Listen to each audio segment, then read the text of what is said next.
ওয়ালা তাকরাবুল ফাওয়াহিশা মা যাহারা মিনহা ওয়া মা বাতান। আল্লাহ বলল অশ্লীল কাজের নিকটবর্তী হয়ো না, প্রকাশ্য অথবা গোপনে। অশ্লীল কাজ যে কয় প্রকার ও কি কি, ঈদের পরে রাস্তায় যারা উঠেছে তারাই জানে।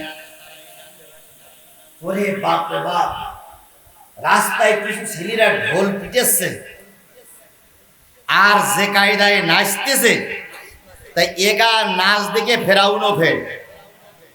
আচ্ছা, এরা কি হিন্দু না মুসলমান? মুসলমানের ঈদের আনন্দ করতে সেদিন কালকে না আজকে বোধহয় একটা নাস্তি নাস্তি পড়ি ইন্নালিল্লাহ হয়ে গেছে। আচ্ছা বলেন, ওর জানাজা পড়বেন না শ্মশান ঘাটে যাবেন? ও যদি নেতার ছেলে হয় তাহলে জানাজা না পড়লে হুজুরিরও খবর আছে। আজকে লালন শাহ সেতু পার হচ্ছি, আজকের কথা লালন শাহ সেতু পার হচ্ছি, তো দুইটা তিনটা ছেলে আসলে এক মোটরসাইকেলে চাবি কেটে নেস পুলিশ, আর একটা ছেলে আসলে হুড়মুড় করে পিছনে বসে আছে একজন বিষয়টা, চুল টুল এই সেই। তো আমি চিন্তা করতেছি ওর নেবে না, চাবিটা তো ওরও নেবা দেবো, তো হেলমেট নেই। পরে জানা গেল উনি হইল নেতার মেয়ে। আজকে আমার সমাজে তাই হচ্ছে, কথা বলি ঠিক না ঠিক? কত মায়ের কোল খালি করলে, কত লোকের নামে মিথ্যা মামলা দিলে, কত লোককে পিটাই রাস্তায় মেরেছ, আর তোমার ছেলের পরে ছেলের পায়ের পরে একটু মোটরসাইকেল তুলেছে তাই পুলিশ থেকে আহত করেছ। তুমি ক্ষমতার দাপট দেখাও, আজকে ক্ষমতায় আছো, কালকে ক্ষমতা থাকবে না।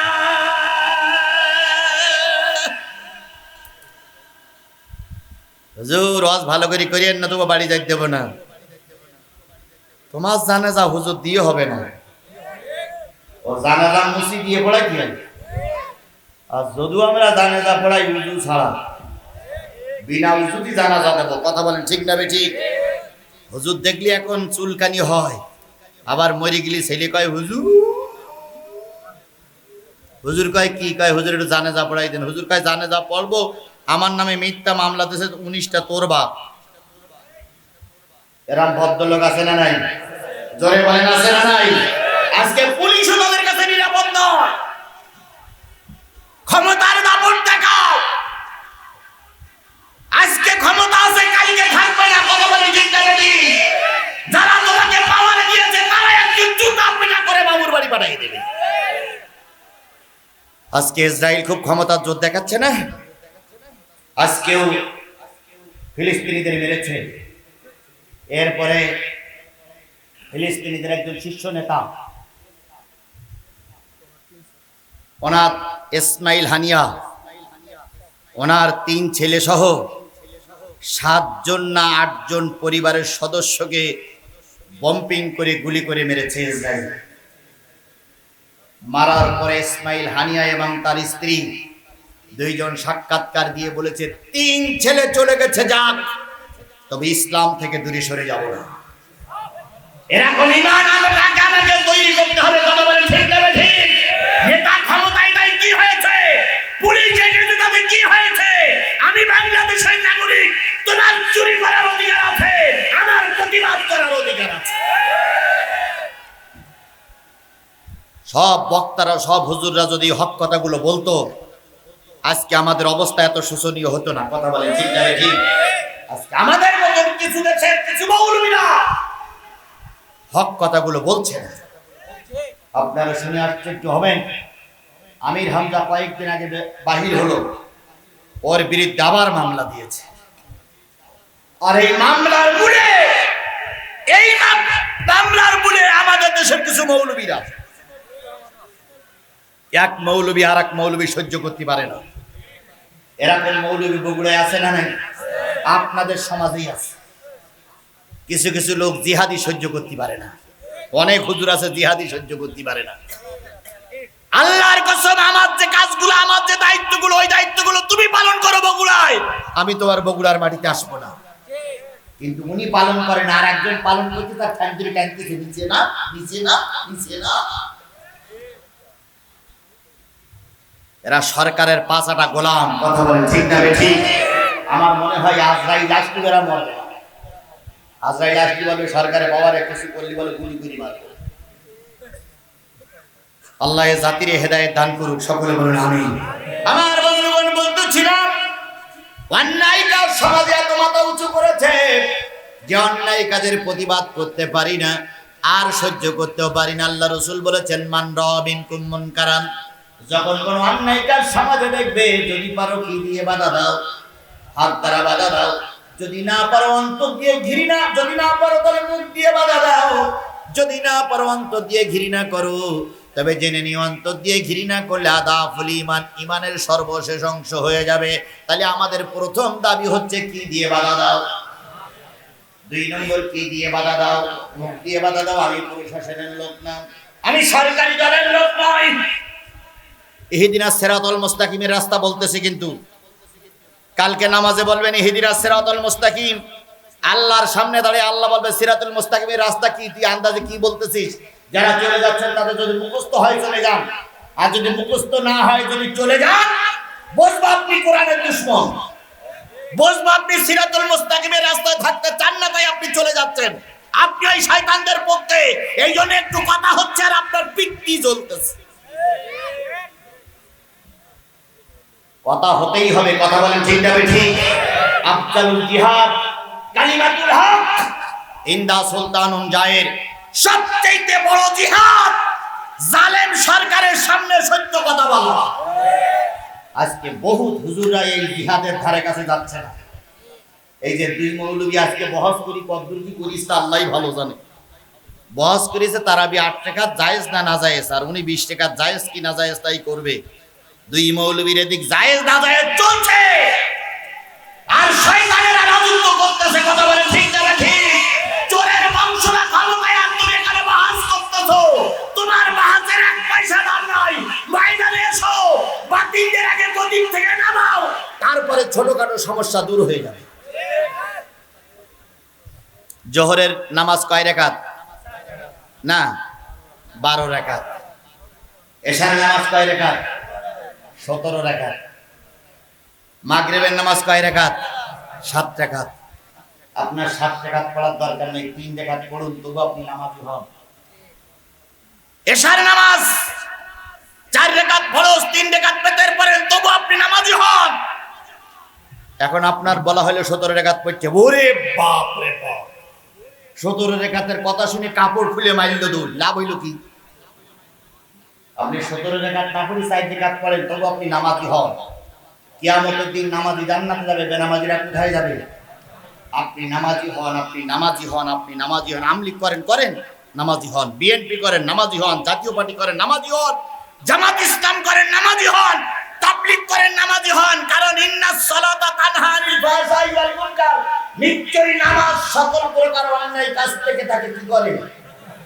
বিরত রাখা। আল্লাহর কথাটা ফাউল নয়। এই জন্য সকলের কাছে দাবি, নামাজি হন, নামাজি হন। অন্যায় কাজ থেকে দূরে থাকুন, খারাপ কাজ থেকে দূরে থাকুন। প্রকাশ্য অন্যায় কাজ করা যাবে না, গোপনে অন্যায় কাজ করা যাবে না। কে নিষেধ করেছে? ওয়ালা তাকতুলুন নাফসুল্লাতী হারামাল্লাহু ইল্লা বিল হক, অন্যায়ভাবে কাউকে হত্যা করো না, অন্যায়ভাবে কাউকে হত্যা করো না। কারণ অন্যায়ভাবে যদি কাউকে হত্যা করা হয়, ওর যে পাপ থাকে সেই পাপগুলো সব তোমার আমলনামায় লেখা হয়। ইসরাইল মনে করতেছো, ইসরাইল মনে করতেছো, ইসরাইল মনে করতেছো যে নেতারে মেরে বাহাস করলো, উত্তর সমার্থক উভয় সমার্থক বিজয়ী। ইসলামের কি উপকার হলো? বাহাস শেষ, 2 জন তারাবি নিয়ে বাহাস করলো, উভয় সমার্থক বিজয়ী। ইসলামের কি উপকার হলো?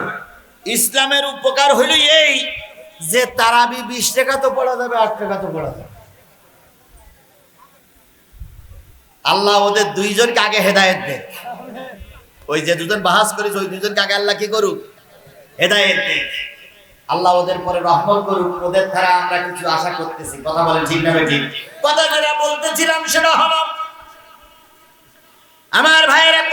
বলতেছিলাম সেটা হলো অন্যায়ভাবে কাউকে হত্যা করো না। আজকে অন্যায়ভাবে আলেমদের মারতেছো, আলেমদের বিরুদ্ধে ফাঁসির কাজটা তৈরি করেছো। জেনে নিও যে ফাঁসি আলেমদের জন্য তৈরি করেছো, ওই ফাঁসি একদিন তোমার জন্য অপেক্ষা করতেছে।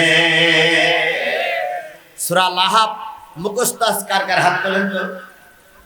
ওইখানে একটা আমাদের খেয়াল করেন, যদি কারোর প্রশ্ন থাকে কিন্তু দেখ উত্তর দিয়ে যাবো ইনশাআল্লাহ। হাত নামান।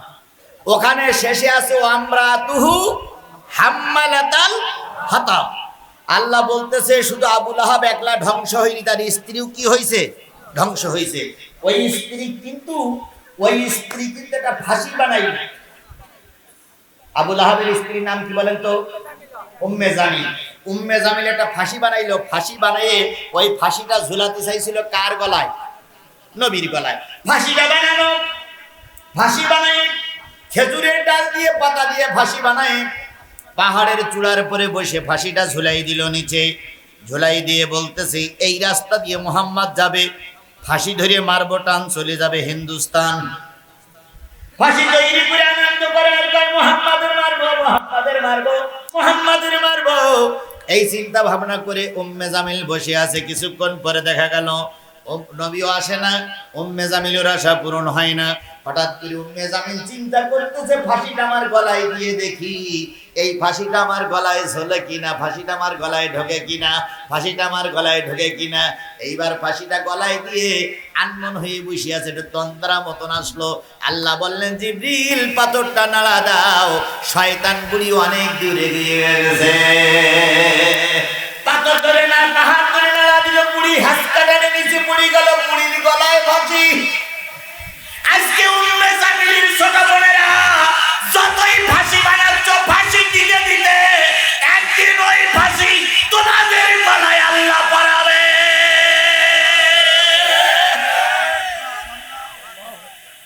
আল্লাহ সেই দিনটারে কবুল করুক। আরো জোরে বলেন আমিন, আরো জোরে আমিন। খালেদা জিয়াও মা, প্রধানমন্ত্রী আপনিও মা। কি আপনি ঈদের আনন্দ করলেন আর খালেদা জিয়ার ভিতরে রাখলেন? খালেদা জিয়া কি দোয়া করতেছে কে জানে? আল্লাহ জানে। আজকে যে দুর্দশা হয়েছে, ওই দুর্দশা আর একজন মার হোক, এটা আমি চাই না, কিন্তু অনেক সময় তো হতেও পারে। কি হতে পারে না? হতে পারে না। আজকে আপনি আমারে মারতেছেন, আমার বিরুদ্ধে মিথ্যা মামলা দিয়েছেন, আমাকে ঘর ছাড়া করেছেন, আমার সন্তানকে ডেকে দিয়ে মাঠের মাঝখানে গুলি করে বলতেছেন ক্রস ফায়ারে মারা গেছে। আমার সন্তানের রক্ত শুকানোর আগেই আপনার ছেলে চার রাস্তায় পড়ে থাকবে, চার মাথায় পড়ে থাকবে, উঠানোর মতো লোক খুঁজে পাওয়া যাবে না।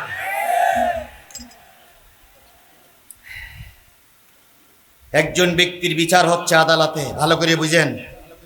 আদালতে বিচার হচ্ছে হত্যা মামলার বিচার, একদম সত্য ঘটনা, হত্যা মামলার বিচার। এখন হত্যা মামলার বিচার, যিনি হত্যা মামলার আসামি তিনি হত্যা করেন নাই, তারপরেও তাকে ফাঁসিতে ঝুলতে হচ্ছে। ঘটনা ছিল এরকম, ফজরের নামাজ পড়ে সবাই বাড়ি বাইরে যাচ্ছে, হঠাৎ করে এক লোক টাকা নিয়ে আসতেছিল বিদেশ থেকে, সেই লোকটার কাছ থেকে টাকা ছিনতাই করে ডাকাতিরা চলে যাচ্ছিল। এখন ওই লোক বাধা দিচ্ছে, ডাকাতিরা পেটের ভিতরে ছুরি দিয়ে ওর মেরে, রাস্তায় মেরেও টাকা নিয়ে চলে যাচ্ছে। ভালো করে শুনেন। এখন ওই পেটের ভিতরে ছুরি গ্যার গ্যার গ্যার গ্যার করতেছে, নামাজিরা সবাই তাকাই দেখতেছে, কিন্তু কেউ কোলের কাছে যাচ্ছে না। হঠাৎ করে একজন যে বলতেছে আল্লাহ তোমার এক বান্দা মারা যাবে, আর আমি চুপকে দাঁড়িয়ে থাকবো। এখন ওই বান্দা ওর ওই কোলের ভিতরে নিয়ে মনে করলে ছুরিকান বেরি করে ওখানে একটা গামছা দিয়ে একটা পোটলা দেই যাতে করে রক্ত বন্ধ হয়। ছুরি হাতে করে বেরি করতে আর অন্য পুলিশের গাড়ি আসছে। পুলিশের গাড়ি এসে দেখলো যে নামাজির লোকের কোলে কি লাশ, হাতে কি ছুরির মাথা দিয়ে কি পড়তেছে, রক্ত পড়তেছে। পুলিশ ওই লোকটারই ধরল, অথচ ওই লোকটা কি দোষী না নির্দোষ? ওই লোকটা উপকার করতে গিয়েছিল, উপকার করতে গিয়ে পুলিশের কাছে এই এক নম্বর আসামি। এখন এই যে অনেক লোক দেখতেছে কেউ সাক্ষী দিচ্ছে না, এখন 3 তালার পরে ফজরের নামাজের পরে একজন পায়চারি করে বেড়াচ্ছিলেন, উনি ওই জটলা অবস্থা থেকে 3 তালার থেকে সবকিছু দেখতেছে, তখন তো ভিডিও নেই, 3 তালার থেকে দেখতেছে, দেখলো যে ডাকাতিরা মেরে চলে গেল, আর একজন নামাজি ব্যক্তি এসে ওই ব্যক্তির উদ্ধার করলো, উদ্ধার করার পরে ছুরিটা বেরিয়ে উপকার করতে গেছে, পুলিশ এসে এর দেখলো যে এর হাতে ছুরি, এর কোলে লাশ, পুলিশের 1 নম্বর আসামি বানালো। পুলিশের সাক্ষী অনুযায়ী কোর্টে মামলা হলো, আর ওই 3 তালার পরে যিনি দাঁড়াই দেখেছেন উনি হলেন বিচারপতি। ওনার আদালতে বিচার, ভালো করে বুঝলেন, ওনার আদালতে বিচার। উনি আসামির বাদী বিবাদী পুলিশের সাক্ষী শুনলো, আর ওই যিনি ওই নামাজি ব্যক্তি কোলে করে রেখেছিলেন এই মৃত্যু ব্যক্তির ওনার বক্তব্য শুনলো, কিন্তু এনার পক্ষে সাক্ষী দেওয়ার মতন কেউ নাই। পুলিশ 8-10 জন সাক্ষী দিল, স্যার আমি নিজে চোখে দেখেছি এই লোকে খুন করেছে। শেষ পর্যন্ত সাক্ষী প্রমাণ হয়ে গেল ওই নামাজি লোকের ফাঁসি হবে। অথচ নামাজি লোকটা নির্দোষ না দোষ? নির্দোষ লোকের কি হবে? এই বিচারপতি বারবার রায় পায়, রায় দেরি করে, বারবার দেরি করে, আজকে দেবো না, কালকে দেবো না, পরশুদিন দেবো না। হঠাৎ করে বিরোধী পক্ষের উকিলদের জেরার কারণে উনি রায়ের দিনখান ঘোষণা করলেন। ঘোষণা করার আগে চিন্তা করছে, আল্লাহ দুনিয়ার কেউ দেখিনি, কিন্তু আমি তো দেখেছি ওই লোকটা নির্দোষ, কিন্তু আমি কি করে লিখবো যে তোমার ফাঁসি? রায়ের 2 দিন আগে বিচারক চলে গেলেন জেলখানায়, কোর্ট দারোগার কাছে অনুমতি নিয়ে ভিতরে ঢুকলেন। লোকটার পাশে বসে বসে বসে বসে অনেকক্ষণ বক্তব্য দিলেন আর বললেন, ভাই আমি নিজে চোখে দেখেছি তুমি নির্দোষ, কিন্তু সাক্ষী বলতেছো তুমি দোষী।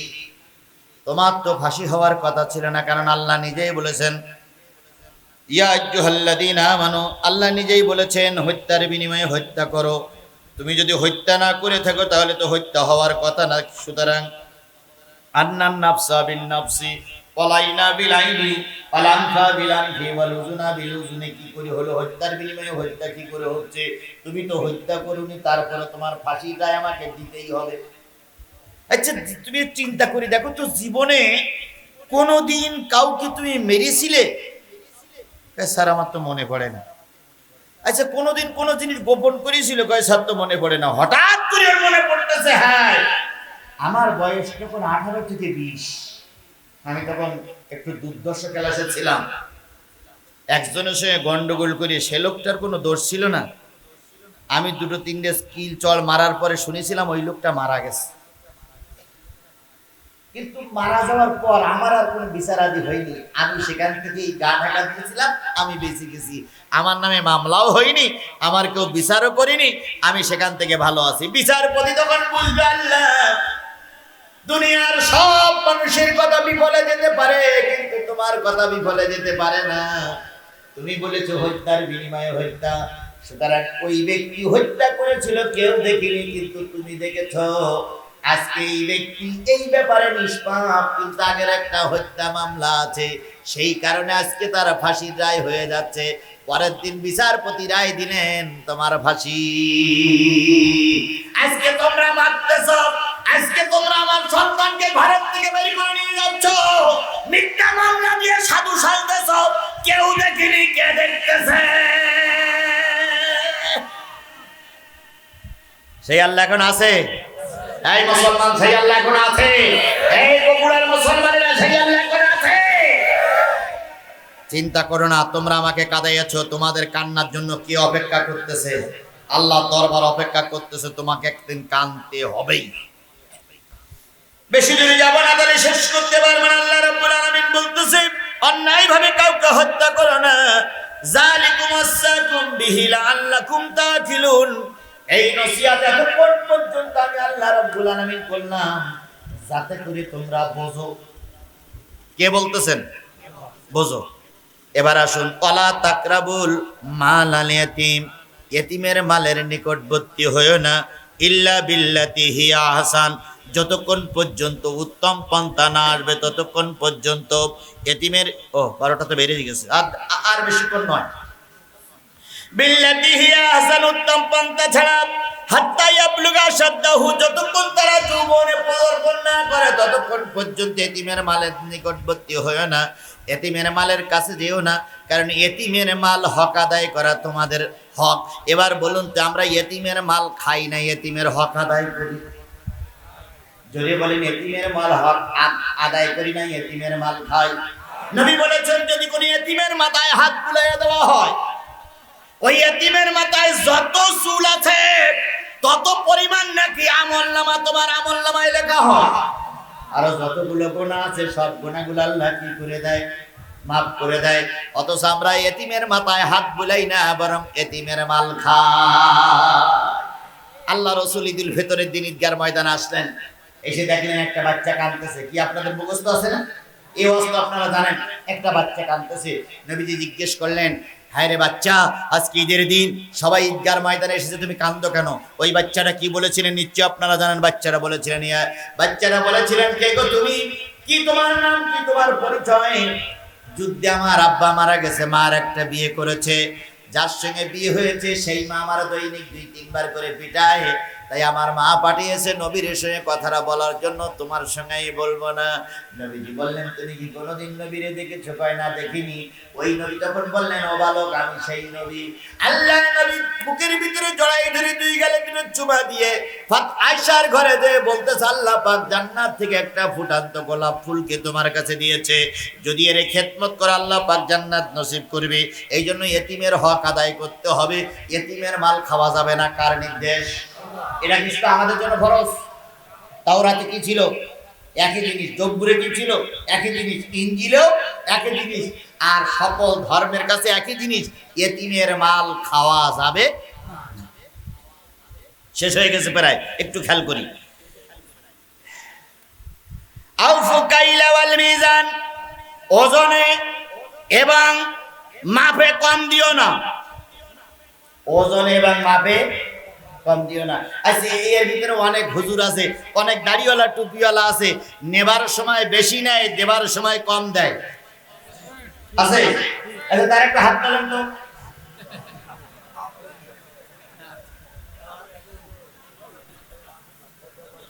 আচ্ছা ভাইছেন, নেবার সময় বেশি নেয়, দেবার সময় কম দেয়, কারা কারা হাত তোলেন?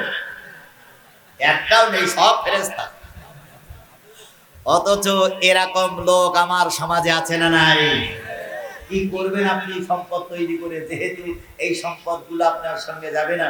এই জন্য আল্লাহ রাসূল একজন আটা বিক্রি করতেছেন, ভালো করে আটা বিক্রি করতেছেন, তো আটার ভিতরে হাত দিয়ে দেখে উপরে শুকনো নিচে ভিজে। নবীজি বললেন, যারা মালে ভেজাল দেয় এরা জাহান্নামী।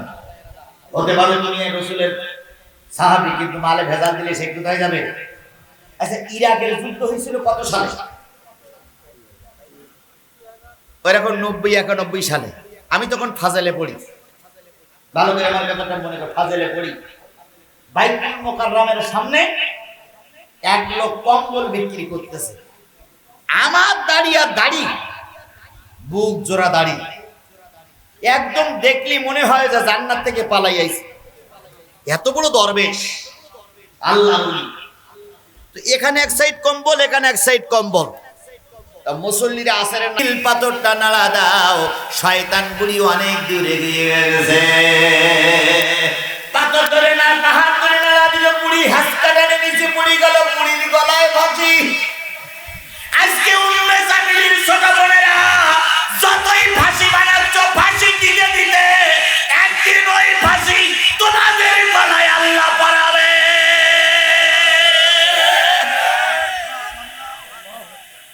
আল্লাহ সেই দিনটারে কবুল করুক। আরো জোরে বলেন আমিন, আরো জোরে আমিন। খালেদা জিয়াও মা, প্রধানমন্ত্রী আপনিও মা। কি আপনি ঈদের আনন্দ করলেন আর খালেদা জিয়ার ভিতরে রাখলেন? খালেদা জিয়া কি দোয়া করতেছে কে জানে? আল্লাহ জানে। আজকে যে দুর্দশা হয়েছে, ওই দুর্দশা আর একজন মার হোক, এটা আমি চাই না, কিন্তু অনেক সময় তো হতেও পারে। কি হতে পারে না, হতে পারে না। আজকে আপনি আমারে মারতেছেন, আমার বিরুদ্ধে মিথ্যা মামলা দিয়েছেন, আমাকে ঘর ছাড়া করেছেন, আমার সন্তানকে ডেকে দিয়ে মাঠের মাঝখানে গুলি করে বলতেছেন ক্রস ফায়ারে মারা গেছে। আমার সন্তানের রক্ত শুকানোর আগেই আপনার ছেলে চার রাস্তায় পড়ে থাকবে, চার মাথায় পড়ে থাকবে, উঠানোর মতো লোক খুঁজে পাওয়া যাবে না।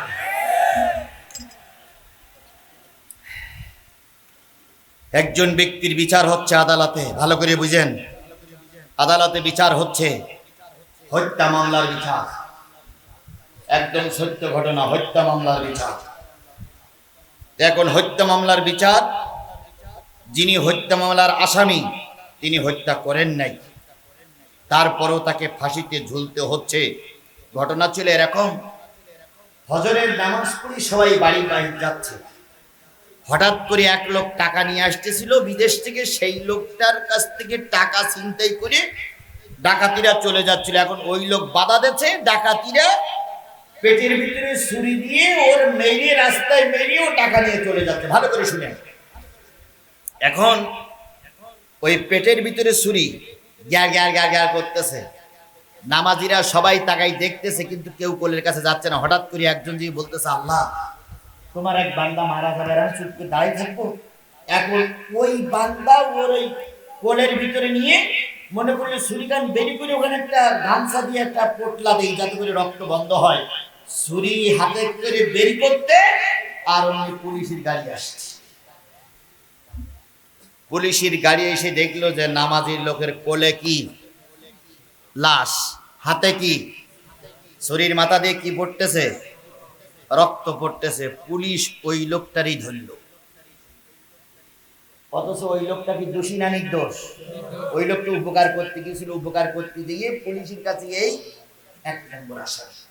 এখন এই যে অনেক লোক দেখতেছে, কেউ সাক্ষী দিচ্ছে না। এখন 3 তালার পরে, ফজরের নামাজের পরে একজন পায়চারি করে বেড়াচ্ছিলেন, উনি ওই জটলা অবস্থা থেকে 3 তালার থেকে সবকিছু দেখতেছে। তখন তো ভিডিও নেই, 3 তালার থেকে দেখতেছে। দেখলো যে ডাকাতিরা মেরে চলে গেল, আর একজন নামাজি ব্যক্তি এসে ওই ব্যক্তির উদ্ধার করলো। উদ্ধার করার পরে ছুরিটা বেরিয়ে উপকার করতে গেছে, পুলিশ এসে এর দেখলো যে এর হাতে ছুরি, এর কোলে লাশ। পুলিশের 1 নম্বর আসামি বানালো। পুলিশের সাক্ষী অনুযায়ী কোর্টে মামলা হলো। আর ওই 3 তালার পরে যিনি দাঁড়াই দেখেছেন উনি হলেন বিচারপতি। ওনার আদালতে বিচার, ভালো করে বুঝলেন, ওনার আদালতে বিচার। উনি আসামির বাদী বিবাদী পুলিশের সাক্ষী শুনলো, আর ওই যিনি ওই নামাজি ব্যক্তি কোলে করে রেখেছিলেন এই মৃত্যু ব্যক্তির ওনার বক্তব্য শুনলো। কিন্তু এনার পক্ষে সাক্ষী দেওয়ার মতন কেউ নাই। পুলিশ 8-10 জন সাক্ষী দিল, স্যার আমি নিজে চোখে দেখেছি এই লোকে খুন করেছে।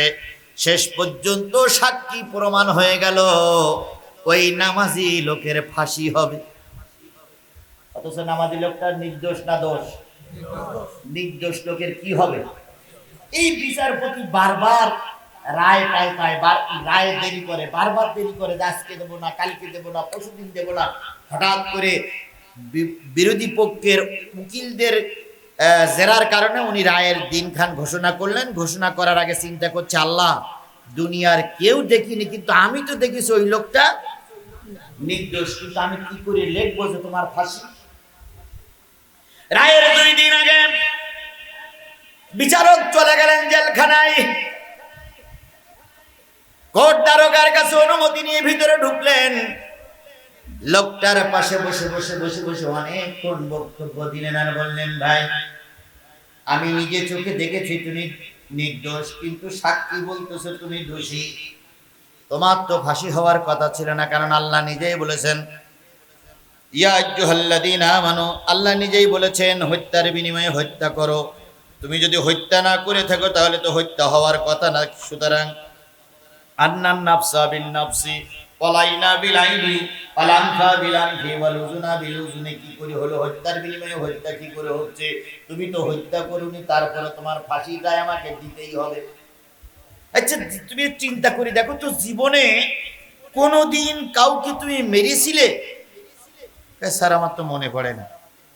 আচ্ছা, কোনোদিন কোনো জিনিস গোপন করেছিল? কয় স্যার তো মনে পড়ে না। হঠাৎ করে ওর মনে পড়তেছে, হ্যাঁ আমার বয়স যখন 18 থেকে 20, আমি তখন একটু দুর্দশ ক্লাসে ছিলাম। একজনের সঙ্গে গন্ডগোল করে, সে লোকটার কোনো দোষ ছিল না। আমি দুটো তিনটে স্কিল চল মারার পরে শুনেছিলাম ওই লোকটা মারা গেছে। কিন্তু মারা যাওয়ার পর আমার আর কোনো বিচার আদি হয়নি। আমি সেখান থেকে গা ঢাকা দিয়েছিলাম, আমি বেঁচে গেছি। আমার নামে মামলাও হয়নি, আমার কেউ বিচারও করিনি, আমি সেখান থেকে ভালো আছি। বিচারপতি তখন বুঝবে আল্লাহ, দুনিয়ার সব মানুষের কথা বিফলে যেতে পারে, কিন্তু তোমার কথা বিফলে যেতে পারে না। তুমি বলেছো হত্যার বিনিময়ে হত্যা, সুতরাং ওই ব্যক্তি হত্যা করেছিল কেউ দেখিনি, কিন্তু তুমি দেখেছো। আজকে এই ব্যক্তি এই ব্যাপারে নিষ্পাপ, কিন্তু আগের একটা হত্যা মামলা আছে, সেই কারণে আজকে তার ফাঁসির রায় হয়ে যাচ্ছে। পরের দিন বিচারপতি রায় দিলেন তোমার ফাঁসি। আজকে তোমরা মারতেছ, আজকে তোমরা আমার সন্তানকে ভারত থেকে বের করে নিয়ে যাচ্ছ, মিথ্যা মামলা দিয়ে সাধু সাজতেছ, কেউ দেখিনি, কে দেখতেছে? সেই আল্লাহ এখন আছে? এই মুসলমান, সেই আল্লাহ এখন আছে? এই বগুড়ার মুসলমানেরা, সেই আল্লাহ এখন আছে? চিন্তা করো না, তোমরা আমাকে কাঁদাইয়াছো, তোমাদের কান্নার জন্য কি অপেক্ষা করতেছে? আল্লাহ দরবার অপেক্ষা করতেছে, তোমাকে একদিন কাঁদতে হবেই। বেশি দূরে যাব না, তাহলে শেষ করতে পারবে না। আল্লাহ রাব্বুল আলামিন বলতেছে, অন্যায় ভাবে কাউকে হত্যা করো না। যালিকুম ওয়াসাকুম বিহি লাআল্লাকুম তাকিলুন। এই নসিহত এতক্ষণ পর্যন্ত আমি আল্লাহ রাব্বুল আলামিন করলাম যাতে করে তোমরা বোঝো। কে বলতেছেন? বোঝো। এবার আসুন, ওয়ালা তাকরাবুল মালাল ইয়াতীম, ইতিমের মালের নিকটবর্তী হয়ো না, ইল্লা বিল্লাতি হিয়া আহসান, যতক্ষণ পর্যন্ত উত্তম পন্থা না আসবে ততক্ষণ পর্যন্ত ইতিমের 12টা তো বেরিয়ে গেছে, আর বেশিক্ষণ নয়। বিল্লাতি হিয়া আহসান, উত্তম পন্থা ছাড়া, হাত্তা ইয়াবলুগা শাদ্দাহু, যতক্ষণ তারা যৌবনে পদার্পণ না করে ততক্ষণ পর্যন্ত ইতিমের মালের নিকটবর্তী হয়ো না, ইতিমের মালের কাছে যেও না, কারণ ইতিমের মাল হক আদায় করা তোমাদের হক। এবার বলুন তো, আমরা ইতিমের মাল খাই না, ইতিমের হক আদায় করি? যদি বলেন ইতিমের মাল হক আদায় করি না, ইতিমের মাল খাই। নবী বলেছেন, যদি কোনো ইতিমের মাথায় হাত বুলাইয়া দেওয়া হয়, ওই ইতিমের মাথায় যত চুল আছে তত পরিমাণ নাকি আমলনামা তোমার আমলনামায় লেখা হয়। আর যতগুলো গুনাহ আছে সব গুনাহগুলো আল্লাহ কি করে দেয়? মাফ করে দেয়। অথচ আমরা ইতিমের মাথায় হাত বুলাই না, বরং ইতিমের মাল খাই। আল্লাহ রাসূল ঈদুল ফিতরের দিন ঈদগার ময়দানে আসলেন, এসে দেখলেন একটা বাচ্চা কাঁদতেছে। কি আপনাদের মুখস্থ আছে না? এই অবস্থা আপনারা জানেন, একটা বাচ্চা কাঁদতেছে। নবীজি জিজ্ঞেস করলেন, হায় রে বাচ্চা, আজকে ঈদের দিন, সবাই ঈদগার ময়দানে এসেছে, তুমি কাঁদো কেন? ওই বাচ্চাটা কি বলেছিলেন নিশ্চয় আপনারা জানেন। বাচ্চারা বলেছিলেন, কে গো তুমি? কি তোমার নাম, কি তোমার পরিচয়? যুদ্ধে আমার আব্বা মারা গেছে, মার একটা বিয়ে করেছে, যার সঙ্গে বিয়ে হয়েছে সেই মা আমার দৈনিক 2-3 বার করে পিটায়, তাই আমার মা পাঠিয়েছে নবীর সঙ্গে কথাটা বলার জন্য, তোমার সঙ্গেই বলবো না। নবীজি বললেন, তুমি কি কোনোদিন নবীরে দেখেছো? কয় না, দেখিনি। ওই নবী তখন বললেন, ও বালক, আমি সেই নবী। আল্লাহ নবী বুকের ভিতরে জড়াই ধরে 2 গালে 2 চুমা দিয়ে আয়েশার ঘরে যেয়ে বলতেছে, আল্লাহ পাক জান্নাত থেকে একটা ফুটান্ত গোলাপ ফুলকে তোমার কাছে দিয়েছে, যদি এর খেদমত করে আল্লাহ পাক জান্নাত নসিব করবে। এই জন্য ইতিমের হক আদায় করতে হবে, ইতিমের মাল খাওয়া যাবে না। কার নির্দেশ? এটা কিন্তু আমাদের জন্য ফরজ। তাওরাতে কি ছিল? একই জিনিস। জব্বুরে কি ছিল? একই জিনিস। ইনজিলেও একই জিনিস। আর সকল ধর্মের কাছে একই জিনিস, ইতিমের মাল খাওয়া যাবে। শেষ হয়ে গেছে প্রায়, একটু খেয়াল করি। আউফু কাইলা ওয়াল মিজান, ওজনে এবং মাপে কম দিও না। ওজনে এবং মাপে কম দিও না। আচ্ছা, এর ভিতরে অনেক হুজুর আছে, অনেক দাড়িওয়ালা টুপিওয়ালা আছে, নেবার সময় বেশি নেয়, দেবার সময় কম দেয়, আছে? আচ্ছা, তার একটা হাত তোলেন তো।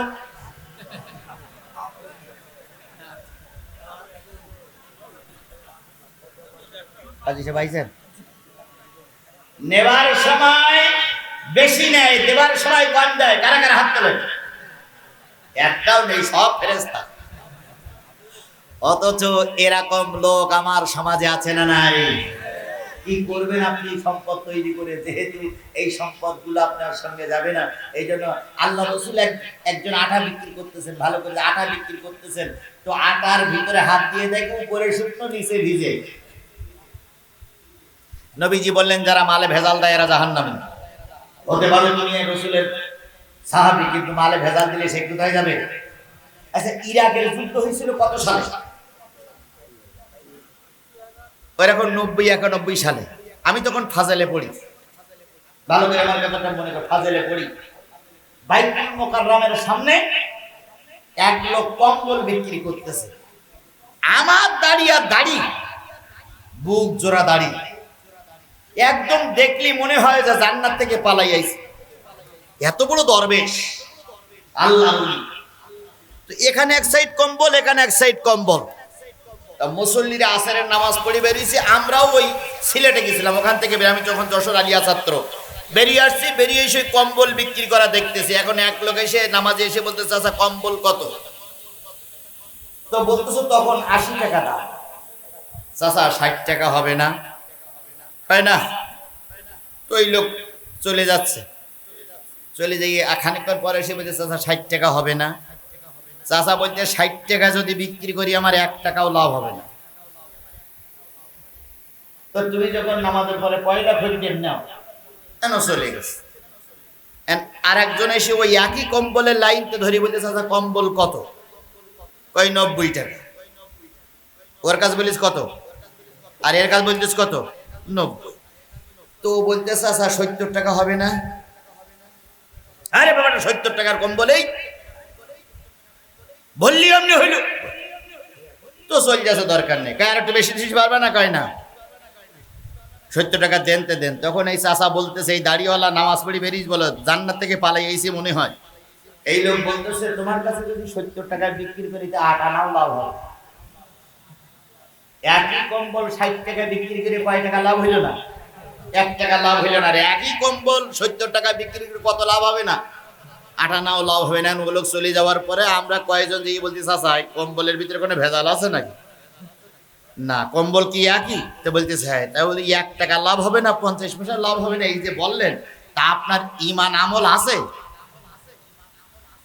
তখন আমার জিজ্ঞেস করতেছে বাড়ি কোন জায়গায়? তাই বললাম বাড়ি সাতক্ষীরা। আমি যা বলেছি একটু মিথ্যে কথা বলি। তাই বললাম ওতে 1 টাকা লাভ করলেন, এতে 50 পয়সা লাভ করেন না, তাহলে আপনি মিথ্যে কথা বলেন। শোনো খোকা, যারা 60 টাকায় বিক্রি করেছে 10 টাকা লাভ করেছি, আর যারা 70 টাকায় বিক্রি করেছে ওরা 20 টাকা লাভ করেছে। আমি তো 10 টাকার 20 টাকা লাভ করেছি। আমি বলেছি 1 টাকা লাভ হবে না, 8 আনা লাভ হবে না, আমি তো 10 টাকার 20 টাকা লাভ করেছি।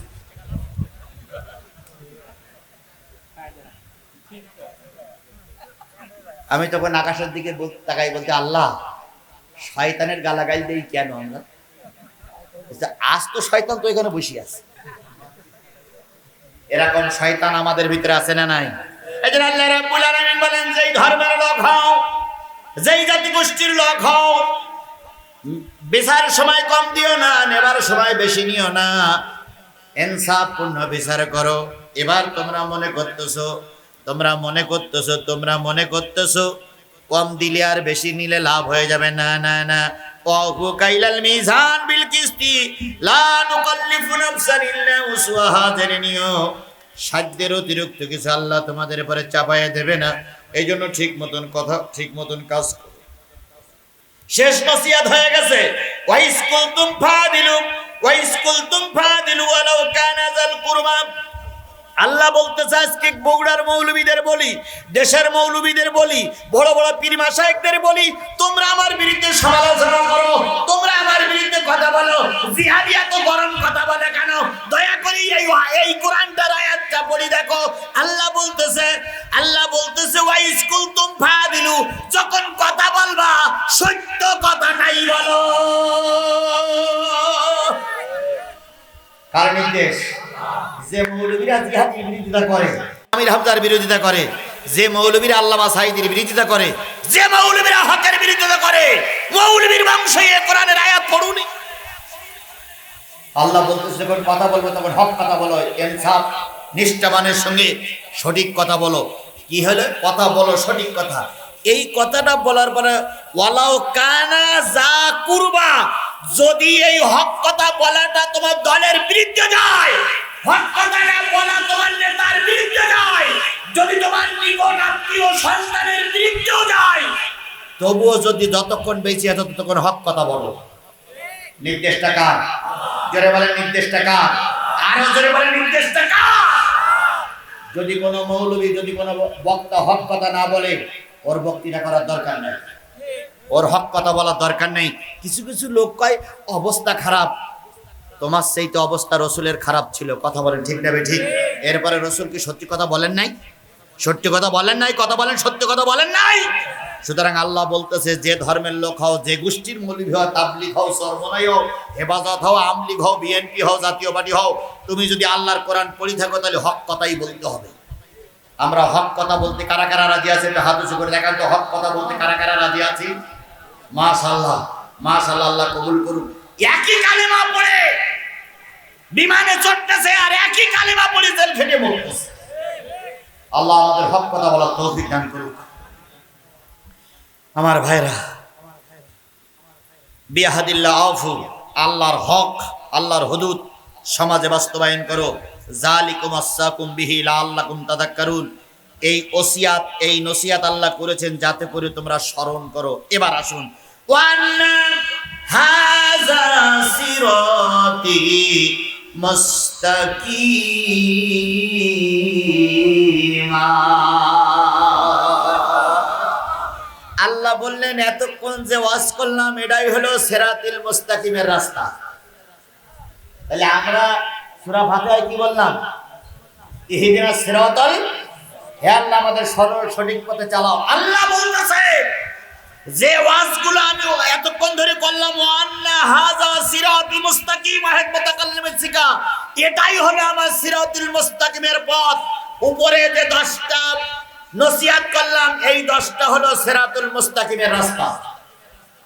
যদি আপনি পালন করতে না পারেন, আপনি সিরাতুল মুস্তাকিমের পথে নাই। এটাকে আমি বলতেছি না, কে বলতেছে? আল্লাহ বলতেছে। দেখেন কি বলে, ফাত্তাবিউহু ওয়ালা তাত্তাবিউস সুবুলা, এই পথ, এই কাজ অনুসরণ করো। যদি এই পথ অনুসরণ না করো, ফাতাফাররাকা বিকুম আন সাবিলিহি, আমার রাস্তা থেকে তোমরা দূরে সরে গেছো। তাহলে উপরের যে 10টা গুণ বলা হলো, এই 10টা গুণ যারা মেনে চলবে তারাই কোন রাস্তায় আছে? এই মুসলমান কথা বলেন, তারা কোন রাস্তায় আছে? এটাকে শুধু পুরুষের জন্য ওয়াজ, নারীর জন্য একই ওয়াজ। কথা বলেন ঠিক না ঠিক? এই 10টা কাজ যারা করবে তারা সিরাতুল মুস্তাকিমের পথেই আছে। কার কথা? আর এই পথ থেকে যারা দূরে সরে যাবে, এই 10টা কাজ যাদের ভিতরে থাকবে না, তারা আল্লাহর পথ থেকে দূরে সরে গেছে। জালিকুম আসসাকুম বিহি লাআল্লাকুম তাত্তাকুন, এই নসিহত আমি আল্লাহ এতক্ষণ করলাম যাতে করে তোমরা মুত্তাকি হতে পারো।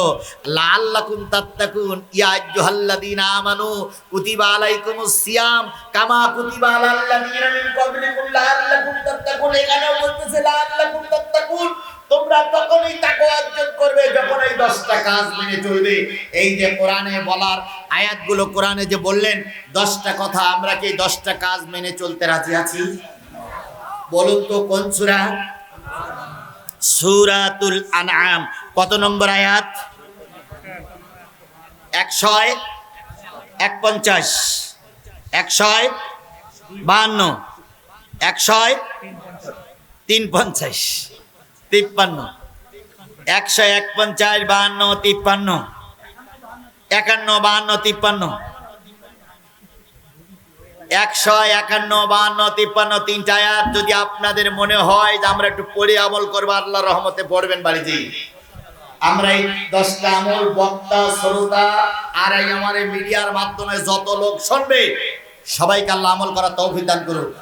আমা তৌফিক ইল্লা বিল্লাহ ওয়া আখিরু দাওয়ানা আলহামদুলিল্লাহি রাব্বিল আলামিন। সূরা ফাতিহা একটা শুনি পড়ি সবাই, এখনই দোয়া হবে। বিসমিল্লাহির রহমানির রহিম, আলহামদুলিল্লাহি রাব্বিল আলামিন আর রহমানির রহিম মালিক ইয়াউমিদ্দিন, ইয়াকা না'বুদু ওয়া লাম ইয়াকুল লাহু কুফুওয়ান আহাদ, কুল হুয়াল্লাহু আহাদ, আল্লাহুস সামাদ, লাম ইয়ালিদ ওয়া লাম ইউলাদ ওয়া লাম ইয়াকুল লাহু কুফুওয়ান আহাদ। সকলে মিলে বলুন আস্তাগফিরুল্লাহ রাব্বি মিন কুল্লি জামবি ওয়া আতুবু ইলাইহি লা হাওলা ওয়ালা কুওয়াতা ইল্লা বিল্লাহিল আলিয়্যিল আযীম। আল্লাহুম্মা রব্বানা যালামনা আনফুসানা ওয়া ইল্লাম তাগফির লানা ওয়া তারহামনা লানাকুনান্না মিনাল খাসিরিন। রব্বানা ইন্নানা আমান্না ফাগফির লানা যুনুবানা ওয়া কিনা আযাবান নার। আল্লাহুম্মা রাব্বিরহামহুমা কামা রাব্বায়ানি সাগীরা ওয়া কুর রাব্বিরহামহুমা কামা রাব্বায়ানি সাগীরা। মহিয়ান মরিয়ান সর্বশক্তিমান আল্লাহ, তুমি তোমার কুদরতি নয়নে আল্লাহ ইয়ারুলিয়ার এই মাঠে তাকায় দেখো, শত শত মুসলমান এক মাস রোজা ব্রত পালন করেছি। রোজা শেষে গতকাল ঈদের ময়দানে সবাই মিলে উদযাপন করেছি। উদযাপন করার পরের দিন আল্লাহ হাজারো ব্যস্ততা পিছনে ফেলে রেখে আসরের নামাজের পর থেকে তোমার পাগলের আসতে শুরু করেছে। দেখতে দেখতে দেখতে দেখতে কখন জানি 12টার কাটা পার হয়ে আরো 10-15 মিনিট 20 মিনিট হয়ে গেছে। দীর্ঘ সময় ধরে ধরে আল্লাহ সূরা আনআমের কয়েকটা আয়াতের উপরে আলোচনা হলো, শুনলাম, বুঝলাম। দয়া করে আমাদের সিরাতুল মুস্তাকিমের পথে পরিচালিত হওয়ার তৌফিক দিয়ে দাও। এই মাহফিলের ইন্তজাম যারা করলো, শোনার জন্য যারা আসলো, বলার জন্য আমরা যারা এসেছিলাম, আর এই মাহফিলে যুবকদের উৎসাহিত করার জন্য যারা টাকা দিল, পয়সা দিল, সময় দিল, শ্রম দিল, মেধা দিল, পাতা দিল, কিয়ামতের দিন মুসিবতের কালে এই মাহফিল আমাদের এই সকলের নাজাতের জরিয়া বানায়া দিও। কত লোকের মা নাই, কত লোকের বাবা নাই। গত ঈদে মাকে নিয়ত করেছিলাম, বাবাকে নিয়ত করেছিলাম। এই দেশে দেখলাম ঈদ করে বাড়ি গেলাম, বাবার খাটের পরে বাবা নাই, মায়ের খাটের পরে খাট আছে মা নাই। মায়ের পাটের বাটাটা পড়ে আছে, চশমাটা পড়ে আছে, কিন্তু মা নাই।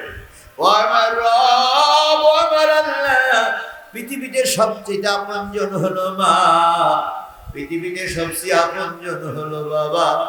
সেই বাবা মা যার কবরের ভিতরে মন মন মাটি বুকে করে নিয়ে চার দেওয়ালের ভিতরে আটকা পড়ে গেছি আমি মুসাফির।